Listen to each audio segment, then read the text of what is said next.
Okay, right now I'm at Domenico's, Levittown, New York. This is a quick one. We're doing the mozzarella sticks with sauce. They're pretty long. The sauce is really good. Light, very liquidy, but it's like that good sauce.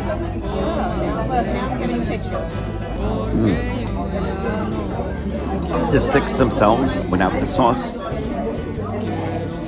they're good. I'll give them an 8 even.